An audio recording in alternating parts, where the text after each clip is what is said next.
우아하고 품격 있는 일상교육의 모든 것. 메타버스 스쿨 혁명 라이프스타일 교육TV 김은영입니다. 이틀째 봄비가 계속 내리니까 산에 있는 많은 식물들이 싹을 틔우는 게 눈으로 막 확인이 되는 시절인 것 같습니다. 오늘 어제에 이어서 법륜 스님의 금강경 강의 세 번째 시간 함께 해보도록 하겠습니다. 제1법회 인유분 뒷부분 같이 나눠보도록 하겠습니다. 33페이지입니다. 하루하루 일상이 그저 도이거늘. 이때 세종께서는 공양대가 되어 가사를 입으시고 바루를 들고 사위대성에 들어가셨습니다. 수행자가 입는 옷인 가사는 본래 시체를 버리거나 화장할 때 시체를 덮은 천 조각을 말합니다. 인도의 전통 장례법은 화장입니다. 하지만 예나 지금이나 인도는 나무가 귀한 지역이라 가난한 천민들은 화장할 돈이 없으면 천으로 시체를 둘둘 말아 숲에 내버리는 것이 장례 절차의 전부였습니다. 이렇게 시체를 싸는데 썼던 천 조각이 분소의고, 수행자라면 누구나 이 분소의를 주어 입었습니다. 하지만 부처님은 분소의를 구할 수 없으면 분소의를 입는 정신으로 다른 천을 사용해도 좋다고 허락하셨습니다. 분소의만 입어야 한다고 고집하면서 굳이 새 옷을 분소의로 만들어 입는 형식주의를 경계하신 것입니다. 바루는 수행자가 걸식할 때 사용하는 그릇을 말합니다. 이 그릇을 가지고 돌아다니며 밥을 비는 것을 탁발이라고 합니다.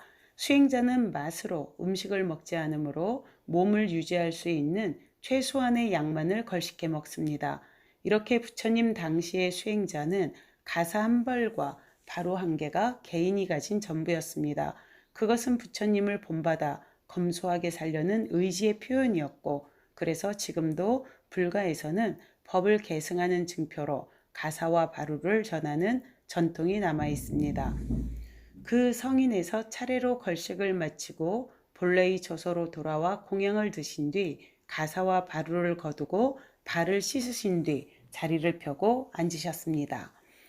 어느 날 걸식을 끝내고 돌아와 공양을 돌면서 보니 아난다와 마하가섭의 공양물이 대조적이었습니다. 아난다의 바루에는 기름진 쌀밥에 좋은 반찬이 담겨 있는데 마하가섭의 바루에는 먹다 버린 밥에 형편없는 반찬뿐이었습니다. 부처님이 조용히 물었습니다. 아난다요, 그대는 어떻게 걸식을 하는가? 예, 부처님, 저는 부잣집을 찾아가 걸식을 합니다. 가난한 집에 탁발을 나가면 그 사람들도 먹을 것이 모자라는데 나누어 주기 어렵고, 그렇다고 시주를 안 하면 그 사람이 업을 지게 될 테니까요. 그래서 이왕이면 넉넉한 집에 가서 걸식을 합니다. 부처님은 마하가섭에게도 같은 질문을 했습니다. 예, 저는 가난한 집만 골라서 걸식을 합니다. 그들은 가난해서 시주하기 어렵지만 그렇다고 가난하다고 시주를 하지 않으면 다음 생에도 가난해집니다. 비록 이 생에는 가난하지만 복을 지어야 다음 생에는 복을 받을 수 있습니다. 그래서 저는 가난한 집에 가서 탁발을 함으로써 그들의 복전이 되고자 합니다. 그러자 부처님이 말씀하셨습니다. 두 분 모두 훌륭합니다. 하지만 앞으로 수행자는 부자든 가난하든 가리지 말고 처음 탁발을 시작한 집에서부터 차례로 7번째 집까지만 밥을 비십시오. 모름지기 수행자는 분별을 해서는 안 됩니다. 가난한 집에 폐를 끼치지 않겠다는 생각이나 복을 짓도록 해주겠다는 생각 모두 우리 마음이 짓는 분별심입니다. 부처님은 12분별을 떠나 무심으로 7집을 차례로 걸식하라고 이르셨습니다. 이때부터 부처님의 가르침에 따라 아무 구별 없이 차례로 7집을 걸식하는 차제거리가 시작되었습니다. 또한 차제거리는 밥이 모자라면 모자란 대로 7집 이상을 걸식하지 않도록 한 걸식의 지침이기도 했습니다. 만약 7집을 돌고도 공양을 받지 못했다면 거기에는 두 가지 이유가 있을 것입니다. 기근으로 사람들이 굶주리고 있어 그들도 먹을 것이 없을 때이거나 비구들의 수행이 부족해서 대중이 불만을 가지고 공양을 기피하기 때문입니다. 첫 번째 경우라면 수행자도 마땅히 대중과 함께 굶어야 하고, 두 번째의 경우에는 자신의 수행을 곰곰 돌아보고 반성해야 합니다. 아, 시주를 주지 않는 사람들이 나쁘다고 동정심 없다고 손가락하지 않고 나를 돌아보네요.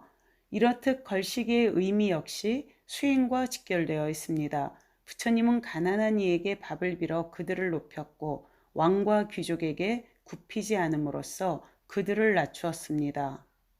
이 세상의 가장 높은 자보다 높고 가장 낮은 자보다 낮은 이가 되어 일체 중생이 평등함을 보였습니다. 부처님과 제자들은 걸식을 마치면 처소로 돌아와 공양을 들었습니다. 당시 수행자는 언제나 맨발이었으므로 공양이 끝나면 발을 씻고 바로와 옷을 정돈했습니다. 그런 뒤에 부처님은 고요히 선정에 들었습니다. 이렇게 해서 금강경 제1분이 마무리됩니다. 이 1분은 표면적으로 보면 금강경이 설해진 당시의 배경 묘사에 불과해 보입니다. 하지만 그 뜻을 궁구하면 금강경의 가르침, 더 나아가 부처님의 84,000 법문이 이 한 장면에 함축되어 있음을 볼 수 있습니다. 부처님은 평범한 일상의 모습에 최고의 도가 있음을 몸소 실천해 보이고 계십니다. 1분에서 이 의미를 깨달으면 나머지 뒷부분은 보충 설명에 불과합니다. 하지만 우리는 그리 쉽게 진리의 문을 열지 못합니다. 그래서 수보리가 부처님에게 설법을 청하는 형식으로 경전이 전개되고 수보리의 질문과 의심을 통해 우리는 더욱 자세하고 풍부한 가르침을 받을 수 있습니다. 자, 오늘은 여기까지 37페이지까지 마치고 책을 어제 오늘 나누어서 읽어보니까요.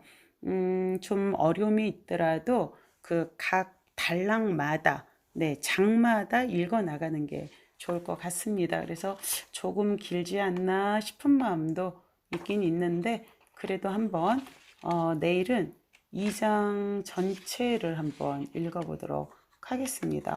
어제 엄마 병원 모시고 다니느라고 많이 좀 돌아다녔더니 목이 잠겨가지고 새벽에 책을 못 읽고 지금 오전 9시 27분이네요.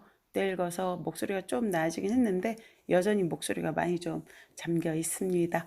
네, 여러분 내일 다시 우리 2장에서 뵙도록 하겠습니다. 함께 해주신 여러분께 감사드립니다. 감사합니다.